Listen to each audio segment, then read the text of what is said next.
Slice tayo lang naman. What's up, tol? Magluto kami ni Jomar ng kuwan, tol, ng paksyo. Kasi may nahuli kami Isda. ng isda. Nangurinte kami ng isda, tol. Yan. Paksyo daw yung titirahin niya. Yan o. Nandito. Paksyo na isda. Basta maraming Nandito din yung bayaw ko. Kasi kasama kami. Itong Bombay. Oo. Yan, Bombay. Wala na. Sunod lang. Suka. Suka na yun, suka. Yan. para mas Ito po yung update ko ngayon. Ay. Eh, Busog bang eh? tapusin yan. Yan. Next target ito. Mamaya na yan, pwede na yan. Oh, Wag muna Ahos. ahos. ahos. Yan. Wow. Pagkagaling pa na ni Jomar, tol. Practice lang ito mga tol para mairam tayo sa pagluluto. Grabe. Sobrang galing talaga ni Jomar. Yan. Sige ba kang lahat. Ang ating mga kailangan ngayon tol sa pagluluto. Kailangan talaga natin maging matibay. Lagyan mo talaga ng ano? Lagyan mo talaga Lagyan natin ng yung mga lamis. alahos. Alahos. Laos. Lagyan mo ng alahos. Yan na baka mataba ka na ngayon, Jomar ba? Oh, Baka inubos mo yung itlog na pinarami natin, ha? Hindi naman. Yan, tol. Kasi yung project namin, tol, dito ay may mga hybrid kami na mga manok para sa ibenta, tol ba? Kasi mahal kasi yung mga hybrid ibenta pang sabong nga mga manok nandun. Siya yung nag-aalaga Lagyan natin. para ibenta at itlog. Oh, yan, dito. Salang mo na. Para Yan, ito yung kuha namin. Yung palayo, wala pa, di nagsisiga. Sigahin natin. oh, sige na, okay lang yan. Yan, tol. Dito kami nagluluto, tol. Sa Ang kuha na yan. magandang pagpalang araw sa inyo mga tol. Naparito tayo ngayon habang naghihintay ng tiyempo. Nagkuhan kami, tol. Nag-aabang kami ni Jomar. Kasama ko yung kuhan ko. Yung bayaw nandito din. Nakagising lang. Kaya ito yung ulam namin ngayon. Sayo magugog ng kurente, tol. Nag-isda kami ni Jomar. Ito yung gamit namin na pangkuhan ng isda. Panghuli. Kurente. Ito kuhan ng anak ko. Gikuhan niya, gipangayo ng anak ko. Ito. Hindi niya pinaihaw. Yan yung huli namin. Di ba na, anak? Yan. Yung anak ko nagsisilpon. Kaya habang nag-aabang kami at nagbamasi dito sa bakuran namin. Brad, ba't di mo ako ginising ng kanilang umaga, Brad? Ha?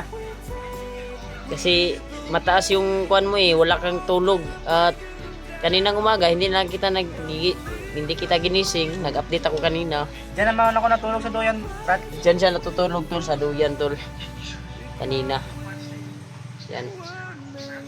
Kasi wala kaming ayos na tulog at hindi ko na lang ginising kanina, nagkape ako. Yan, nagtanong siya kung bakit daw hindi ko siya nagising. Yan. Pagupit tayo, Brad. Yung bayaw ko, tol, nandun. Kuan din, kuan siya. Tumulong din siya sa pagmamasi dito. Baka biglang lumusob yung kasama natin. Kasulukuyan ay kuan ngayon. Kasulukuyan ay ginamit ang kanyang katawan sa masama. Kaya nagbantay talaga kami dito sa bawat paligid namin. Nandito din kasi yung pamilya ko, anak. Dinala ko kasi nandito tayo sa bahay natin ngayon. Kaya dito muna kinuha ko doon sa biyanan ko. Kasi nandito nga tayo. Hindi pa tayo makaakyat dahil po sa nangyari ngayon. Baka basahin ni Bagnot yung Kuantol. Basahin ni Bagnot yung pag-iisip ni Julius. O baka matunto ni Julius yung kuan natin dito. Kasi nasa masama ang kanyang pag-iisip. Yan o. lang. Masarap to tol kapag maluto. Ito yung tinatawag na paksiw. Paksiw sa gata. Paksiw. Tapos may gata kami dyan tol. May gata kami dyan. Oo. Ito yung gata namin na aming kuhanan ngayon. Pugao naman eh. Gataan na mo. Pipigain. Pipigain. Namin yan. Tapos lagay namin dyan sa ano. Paksiw. Say ingon mo Brad. Okay ra ka imong pagpuyo diri Brad sa balay? Okay naman. Ha? Bumabalik yung Parang tumataba ka na ba? Huh? halata naman sa aking tawan, Brad. Tumataba ako, Brad. Oo, kasi lumaki yung mga braso mo. Parati kasi. Musta yung alaga natin doon? Mga manok ka rin. Mga manok natin. Ito Baka naman. iniga, dilungag ni munggon kaya ka tumaba yung mga itlog na pinarami natin. Wala kasi kumain. Hindi naman. Huwag natin siya. Huwag palakihin natin. At para Idol. dumami yung ating mga alaga. Oo. Idol, may kuhan po kasi kami dito tol. Parami kami ng itlog. Kuhan. Yan o. Yan pang kuhan yan eh. Pang alay yan. Yan mga puti talaga yung mga kuhan natin dito. Pero ito nga na mga manok tol, mga hybrid to. Kasi mahal kasi yung mintahan ng hybrid. At para may kuhan din siya.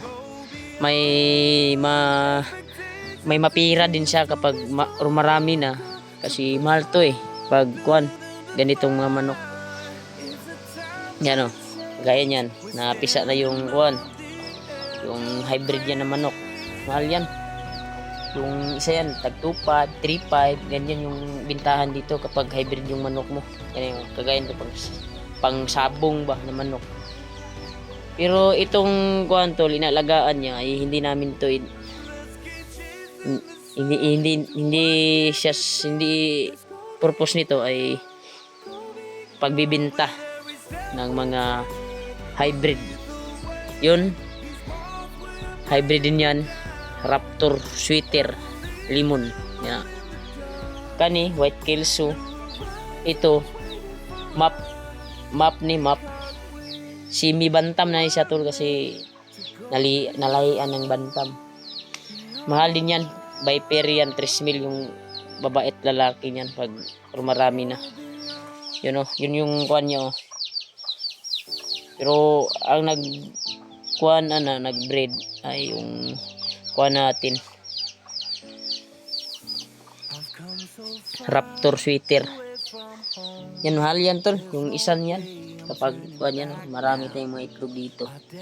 Iwan ko ba kung niluluto siguro ng kaibigan natin, pero okay lang kasi siya naman yung tagabantay dito sa kuan tol, sa bahay. At pag marami na ito, ay may pagkitaan siya na ibenta. Ay, siya lang bahala kung mag kuan siya, mag bigay din siya sa akin ng share. Kasi ako yung nagkuha ng materyales. Malaki na yung katawan ng kaibigan natin doon. Kaya sa ngayon ay isa sa problema din namin ay si Lulu Ambo. Ay gusto kaming magbigay alay kay Lulu Ambo dahil nangailangan siya ng tulong talaga upang makatulong kay Lulu Ambo. Ay upang makatulong kay Julius. Ang problema ay hinang-hina pa yung katawan niya, kaya yun yung pinag-usapan namin kahapon ni Kuya Buds na kuan kailan kami pupunta dahil para matapos na itong kuan ni Julius yung pagpasok sa mga bahay ng mga hunter. Kasi kaya siya nakakuan tol kasi yung utak ni Julius ay binasa na siguro ni Bagnot ang laman sa kanyang katawan at isipan, kaya matuntun pa rin Julius kahit hypnotize siya. Kaya kailangan tol makapunta kami kaagad ni Lulu Ambo at maalaya namin ng para babalik yung kanyang lakas dahil may nasabi si Lulu Ambo nung pumasok siya sa isipan ko sa panaginip ko na kinuusap ako ay ang kuha niya talaga kapag matulungan siya namin, kapag bigyan ng lakas ay siya daw ang bahala na babalik ang kuan ni Julius, kaya niyang labanan ang kanyang kuan. Magpapalipad siya ng kuan tol, mahika, pangontra sa nakabalot sa katawan ni Julius, at dahan-dahan niyang burahin ang mga kasamaan doon sa katawan ni Julius. Yun yung sabi niya sa amin, kaya nangangailangan siya ng tulong sa amin at kailangan niya ng dagdag lakas talaga. Kaya sana ay makalipon kami ng kuantol pera para ibili namin ng alay kay Lulu Ambo para lalong lumakas si Lulu Ambo. Dahil nag-alala din ako tol sa kalagayan ni Lulu Ambo ngayon. Yun yung pinagkuanan talaga namin ni Kuya Buds kahapon. Dito kaya siya pumunta dito sa bahay. Timing din ay pumunta din yung solid nating supporters na si Tita Helma. Kaya maraming salamat talaga sa binigay mo po na damit. Thank you so much talaga, Tita. Kaya ito po yung one update ko ngayon. And dito kasama ko yung bew ko. Tumulong dito sa pagmamasid sa bahay, baka biglang lumusog yung mga bandido at basahin yung isipan ni Julius. Delikado yung kuan natin, yung pamilya, kasi nandito yung pamilya natin sa loob. Yan, ito yung project, pinapa-project ko kay Kuan tol. Kay Kuan para may pagkitaan din. Tapos pagdating ng panahon, may pagkitaan din. Yan. Parang nakuha na ito nabukal siguro ito. Ito yung ulam namin kasi napakakuan talaga kanina. Paggising nito ni Jumar ay nagkuhan kami, nangisda kami tol. Nangisda kami. Yan. Para may ulam daw. Kumbukal na ba? May timpla na yan Katapos niyan ay kuha natin to. Lalagyan natin ng tuno. Gata. Yan Wow, napakasarap tol. At napaka-presko. Nak. Kaya siya magag-cellphone na dito sulod ka ko. Sulod ka diya kay delikado kay diri na bisig na mulusob diri si Julius. Nak. Kasi mulusob si Julius ba? Tito ba Julius, tito? Dalon niya isda Rod. Oh, diara na. Diya lang na kay lansam na isda. Ha? Delikado diri sa kuan. Delikado diri sa delikado rin sa gawan kay masig lusubong tagwan re. Kailangan natin mag-ingat, Rod. Kasi natin alam na baka pumunta si Julius dito sa ating bahay. Nakaintindi ka, 'di ba? Mar, di ba nakaintindi ka sa kuan sitwasyon ni Julius, 'di ba? Kuan sa hypnotize yung nangyari sa kanya, 'di ba? Hypnotize yung nangyari talaga tol. Lalo kami nag-ingat dito mga tol. Bigla kami inusupan ng kanyang mga tauhan. Makaluto na yan man ba? Hindi pa. Lagyan natin ang gata mo yan. May gata kasi kami dyan tol. Aming ikuan talaga. Yan. Malakas yung hangin kasi kuan dito nasa alas 9 pa ng kuan, wala pa kaming kain.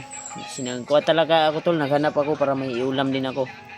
Kasi mahina din yung Diyos at malit lang yung sahod natin. Kailangan talaga magtiyaga kahit habang nandito pa tayo sa bundok ay may ipaulam tayo sa ating pamilya. Brad, may kuwan Brad Dito lang ako. Kaya nag-video tayo to para may i-upload din tayo kahit nandito tayo sa baba ay may i-upload tayo. Kaya abang-abang kami dito, baka may biglang lumusob na bandido. Kasi kanina wala akong maayos na tulog, si Jumar din walang ayos na tulog. Nadamay pa yung bayaw ko. Kasi nagbantay din siya dahil may anak siya na maliit diyan. At delikado. Baka lusubin tayo bigla at hindi tayo maka-ready. Ito si Jumar ay kulang sa tulog to dahil dyan lang siya natutulog sa duyan upang magmasid. Ako din kagabi nagbantay din ako dahil may mga komento na may mga komento sa mga sulit nating taga-subaybay na si Julius daw ay lumusob na doon sa bahay ni Kuya Buds, pero kuwan talaga hindi makapasok dahil po sa nakalibing na orasyon doon at grapa na binigay ni Lolo Ambo doon sa kanyang bakuran. Yeah, mahirap makapasok dahil papaslangin talaga siya doon sa mga nilibing na mga kuan ni Bagnot, kasi yung kasamaan na papasok doon ay kaya kang pataubin at tunawin. Kaya hindi talaga siya makapasok. Kagaya nito, wala nang bakod ang aking bakuran dito sa likod. Baka dito dadaan si Julius at sa diyan sa kuan. Kasi may daanan din diyan tulig. Baka diyan siya makakuan sa daan ba na sikretong daan. May daanan dito. Lakturanan ba? Baka ang kuan ko lang, baka basahin niya yung pag-iisip sa katawan ni Julius ba no? Delikado. Matuntun niya itong bahay na ito. Pero hindi naman siya basta-basta makapasok dito dahil bawat paligid ng bahay ay nilibingan ko na ito ng kuan, grapa na binigay ni Lolo Ambo. Pagpapasok siya dito, sigurado may kalalagyan talaga siya. At makabantay tayo kaagad. Diyan sa kuan, problema lang dahil diyan sa paligid ng bahay ng bayaw ko dito, kasi lumipat na yung bayaw ko dito tol. Ilang piraso lang yung nalibing ko diyan sa kuan. Delikado kapag dito siya. Pero kung dito siya dadaan sa harap, yan, may kalalagyan talaga siya. Kasi makabantay ako kahit nasa kwarto ako Kasi init yung katawan ko tol. Madali lang ako makadetect ng kung meron dito sa area na makapasok na mga bandido or sinong commander. Yan.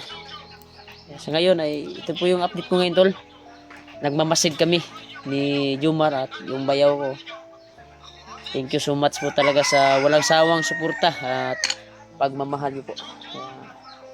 Maraming salamat talaga tol sa inyong lahat na wala kayong tigil sa pag suporta sa akin, pagsubaybay. Maraming salamat talaga. Ingat kayo palagi tol sa bawat lakad nyo. Ito po yung update ko ngayon. Thank you so much. Salamat po talaga sa suporta tol. Maraming salamat talaga. God bless you more po. Ingat.